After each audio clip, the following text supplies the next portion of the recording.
If you were like me when you were younger, you probably loved dragons. Everyone I knew at some point in middle school had one of those edgy-looking shirts with the faded image to make it look grungy. The popular kids weren't free from this trend either, surprisingly. And even when I googled dragon t-shirts, one of the shirts that I actually used to own popped up as the third search result. Needless to say, dragons were, and are, of interest to younger kids especially. I mean, why wouldn't they be? They're giant winged, fire-breathing lizards that are on par with wolves in terms of teenage popularity. This fact alone was enough to set up Dreamworks' How to Train Your Dragon for success, since it showcased a large variety of these mythical creatures. However, not only did this series perfectly fit popular subject material, but it was also good. Really good. Which is why when it came time for How to Train Your Dragon 3, I was excited to see the thrilling conclusion to the series, and I was disappointed when I left the theater feeling empty. Like the movie was missing something that the other two had. And it wasn't to say that it was a bad movie, it was far from that. But it was lacking the very thing that made it feel like a How to Train Your Dragon movie. Passion? No, that wasn't it. The movie was visually stunning and had beautiful animation. It was clear that the team working on this project was passionate about it. Was it the conflict? No, that wasn't it either. I couldn't place my finger on why it didn't feel like a How to Train Your Dragon movie until recently. It was the themes. The third movie was inconsistent when compared to the other two. How to Train Your Dragon has, since the very beginning, been a series about going against nature's perceived laws, developing so-called forbidden relationships, acceptance, and love. Which is why How to Train Your Dragon 3, The Hidden World, feels out of place. As beautifully animated as it was, I really don't think that it was a good conclusion to this trilogy, but in order for me to explain why that is, we need to further elaborate on the themes of the other two movies. The Vikings of Berk are sworn enemies with dragons because they attack their towns and steal their sheep. Hiccup, son of Viking leaders Stoic and Velka, is a very small Viking who, unlike his peers, doesn't seem capable of defeating a dragon. To prove himself, Hiccup decides to capture the elusive Night Fury, which is considered to be one of the most dangerous types of dragons, but instead of killing the reptile, he goes against what is expected of him to befriend an injured Night Fury named Toothless. Toothless was injured by one of Hiccup's weapons, causing his tail to be split in half and severely inhibit his ability to fly. Instead of taking the easy route and killing the Night Fury to make his father proud, he nurses Toothless back to health and befriends him. While becoming friends with Toothless, he realizes that dragons aren't dangerous and can be tamed. Or trained, as the movie calls it in the title. Behavior-wise, they're really just like giant fire-breathing cats. The two form a very close relationship that needs to be kept a secret because of its unusual nature that the other Vikings would consider to be unnatural. However, Hiccup is eventually found out when Toothless needs to come and save him from a scared monstrous nightmare. With the knowledge of Toothless and Hiccup's newfound dragon knowledge,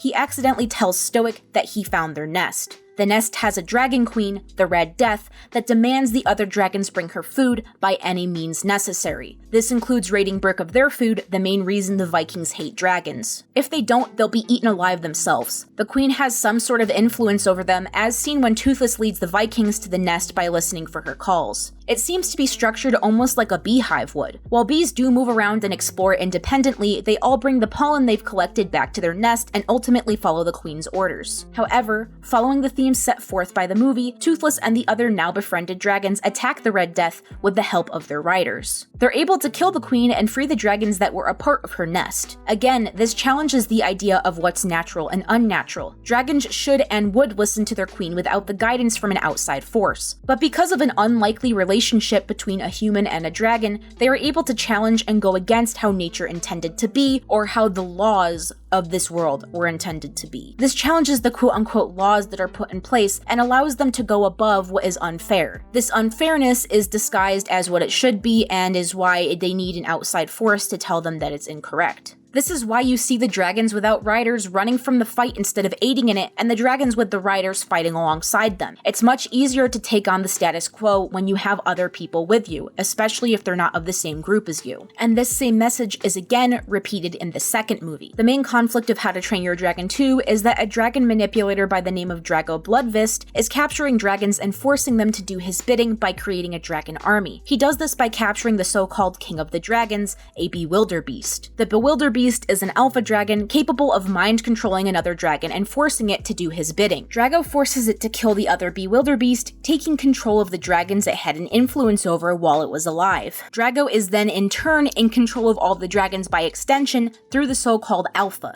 He even forces Toothless to kill Hiccup's father, Stoic. However, to fit with the theme of challenging and breaking nature's mold, Toothless challenges the Bewilderbeast to protect Hiccup. He fights through the mind control of the alpha with Hiccup's help and ends up defeating him. With the alpha defeated, Toothless becomes the new alpha and is in charge of all the other dragons. He even uses his new status to command all the other dragons and drive the alpha out, getting rid of Draco Bloodfist. Again, in this movie, the theme of challenging seemingly impossible odds and being triumphant while united is pushed and is center theme. Hiccup and Toothless's bond has always been the center stage in terms of the main theme and conflict. First movie, Hiccup, a Viking, befriends Toothless, a dragon. Vikings hate dragons, but Toothless and Hiccup fight against preconceived notions on both sides to make it work. They also find and defeat the Dragon Queen, freeing the dragons that were plaguing Berk for generations. Both humans and dragons benefit from this. Second movie, Toothless literally challenges an alpha dragon with mind-controlling capabilities and wins, his sole motivation being to protect Hiccup. He also manages to break the control that the alpha has on him, ignoring his orders while no other dragon can. The dragons gain an alpha who is compassionate and doesn't force them to do things, but they do things out of respect for him instead. Both dragons and humans benefit from this. Third movie,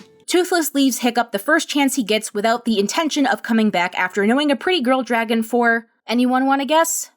She's on screen for a total of roughly 8 minutes and 50 seconds for the entirety of the movie. That equates to around 8.17% of the total 104-minute movie, or 2.6% of the combined trilogy runtime of 304 minutes. Toothless actually only knows her for around 4 minutes and 36 seconds before he decides that he wants to leave Hiccup forever. You know, the same best friend that he at multiple times went beyond nature's implied limitations to protect. You'll all see what I'm getting at here in a moment. Now, saying what I said above would be an oversimplification of the movie, so I'm going to rewind it a bit and talk a little bit more on How to Train Your Dragon, The Hidden World, completely threw the past movies out the window and went down its own, predictable, and cliche path separate from the other movies. The premise of the movie is that a dragon hunter by the name of Grimmel the Grizzly is out to take down Hiccup and the other dragon riders because they're out sabotaging dragon trappers and freeing the dragons that they've trapped. Grimmel then finds out that Hiccup is in the possession of a Night Fury, which both angers and excites him because supposedly he's the one who committed genocide on the entire species. Learning that he missed one is a pretty big deal for him. Grimmel doesn't really have a motivation to killing the Night Furies other than the fact that he gets high off the praise from others for doing it, essentially capitalizing off of their fear of dragons for his own personal gain. Essentially, he decides that instead of just going in and killing Toothless, as he's clearly capable of,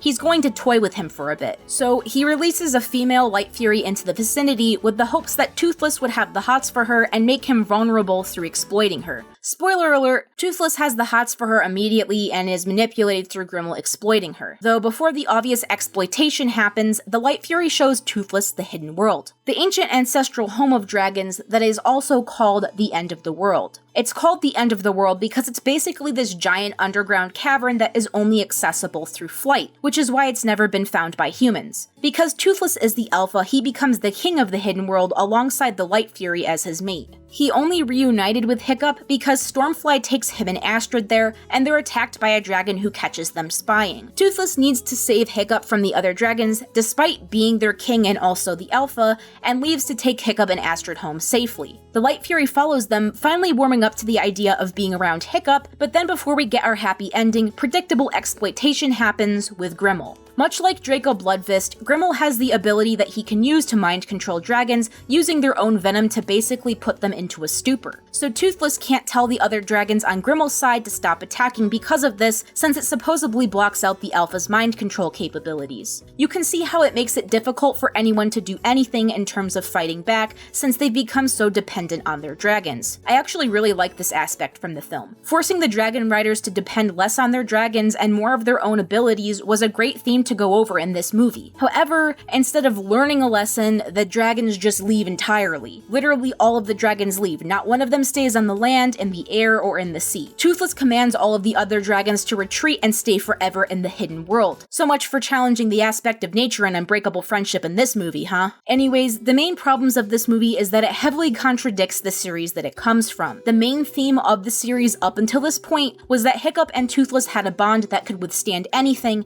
and with the both of them working together, they could accomplish anything. This is why we see them successfully taking down a queen dragon in the first movie, and Toothless going against all odds and challenging and defeating the Bewilderbeast, which is literally known as the King of Dragons, with the sole intention of protecting Hiccup. The two accomplished things that they never could have by themselves, which is why this ending with them all retreating and completely leaving seems like a major contradiction to the overall tone of the series. The reasoning for them leaving was that, and I quote, "The world doesn't deserve dragons because humans are selfish beings," which in a lot of cases proves to be true, especially in the real world. It sends a very conflicting message. The entire point of the series was to challenge the Viking belief that dragons were dangerous creatures. It appears the most in the first movie, but is present in the second movie as well with characters like Velka and Erit. In this movie, the idea is present and is brought up for the first half of the movie, but that's about as far as it goes. And that's not to say that I don't think people like Grimmel shouldn't exist in the series. They absolutely should. Dragons and Vikings have been at each other's throats for hundreds of years, and I would imagine that there would be both people and dragons who refuse to warm up to the idea of harmony between the two species. But the idea of change and going against preconceived relationships was present in the first two movies. So for the third movie to be like, there was a carbon copy bad guy from the second movie, I guess we better pack it up and leave, boys, seems pretty inconsistent. Basically, what was said at the end of the movie was that humans are selfish creatures who will continually exploit and abuse dragons, and that they are incapable of change, which is an idiotic sentiment considering the entirety of Berk changed their views overnight in the first movie. Would things be perfect automatically if the dragons stayed? Of course not. Would all of humanity warm up to dragons and all of the dragons warm up to humanity?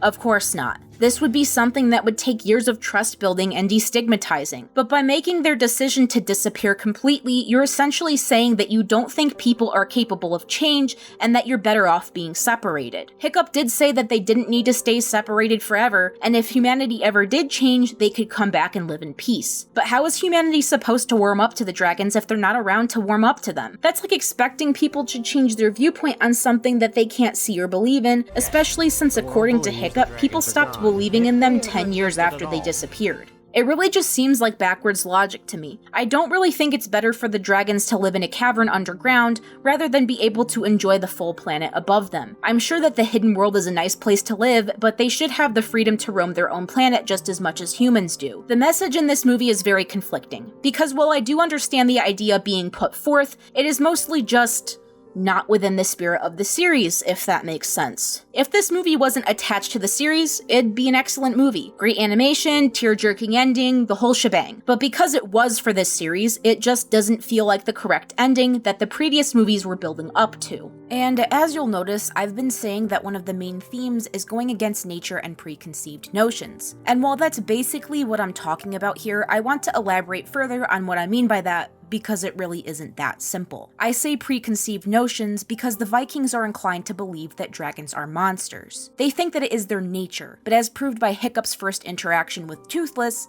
that just isn't true. Dragons are not monsters, and being mean and vicious creatures are not a part of their actual nature. It's their assumed nature or preconceived nature. The series has been disproving these stereotypes that the Vikings have on dragons throughout the trilogy, which is why it's weird that it didn't really appear or have a payoff in the last movie. It's also just like the dragons feeling their alpha or king needs to be ruthless and tell them what to do, and none of them stand to challenge when they're being mistreated. But when Hiccup helps Toothless, he realizes that a king should lead with respect of his kind, not through force or through fear. This is why he enters the alpha challenging state and wins against the Bewilderbeast. It's important to mention as well that any dragon can enter an alpha challenge state, as noted by the creators during the commentary. So this isn't something just exclusive to Toothless in terms of abilities. Toothless could have been a deadly nodder, but if he had his relationship with Hiccup, he could have done the exact same thing. So this isn't his breed that enabled him to do this, but but his relationship with his rider. Dragons and Vikings need each other to progress and make things better for each other, which is why you would think the natural conclusion would be Vikings getting along with dragons and coexisting with them. And in all honesty, they could have had the entire movie focused on this idea that the humans were too dependent on dragons and that they were running out of room to accommodate them. You could have gotten rid of Grimmel entirely and just focused on these two things. Introduce the Light Fury and give her more screen time. She can still be afraid of and hate humans, and that can drive a natural point of conflict between Toothless and Hiccup, and him needing to stay away for a bit while those two are together. In fact, I think it would be kind of a cute idea if Toothless and the Light Fury had a situation similar to Rain and Spirit from another Dreamworks movie, Spirit, Stallion of the Cimarron. It would make their interactions feel more organic and make Toothless and Hiccup's drifting relationship more conflicting and frustrating. Heck,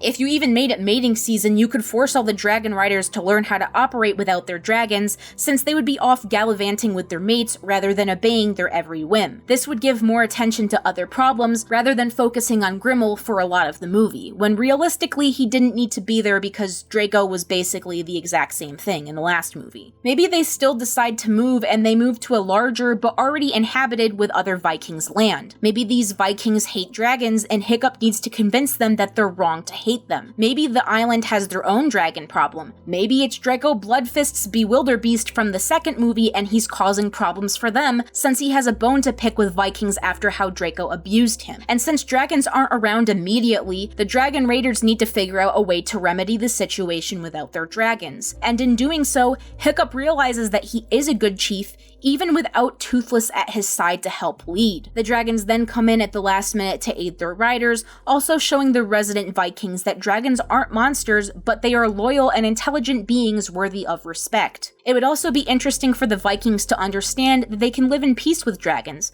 but in moderation. There's no need to baby them or structure their entire society around to cater to them. So you'd still get a sad goodbye scene at the end of the movie, but it really wouldn't be a goodbye. It'd be more of a, I respect that you have a separate life from mine and you don't need to be around me 24/7 goodbye. It's still change, but in a positive way instead of the humans are bad and incapable of changing way. The change in this movie can be in Hiccup and the other Vikings themselves. They've become so dependent on dragons to the point where it's destructive to both parties. The humans rely on their dragons too much to the point where they can't do much of anything without them, and the dragons are being suffocated by their humans by not being able to do what they need and want to do. There needs to be a healthy balance where they can coexist without their entire worlds revolving around each other. That would be the best way to end off the series while keeping the core themes intact, since it would be coming full circle. Well, one of the ways anyways. I'm sure that there's many other endings that you guys can come up with. Who am I to say that mine is better? And if you liked the ending of the third movie, that's totally fine too. I personally just felt that it was out of place. But feel free to let me know down in the comments below what your ideal end to the series would have been. Today's video is powered by Patreon. My top tier patrons are Ambrose Rothwood, Base Layer, Brandon Nunes, Taz, and Zachary Ansley. And if you liked this video, subscribe and hit that bell icon to see more from me. And I will see you all in the next video. Have an amazing day, everyone.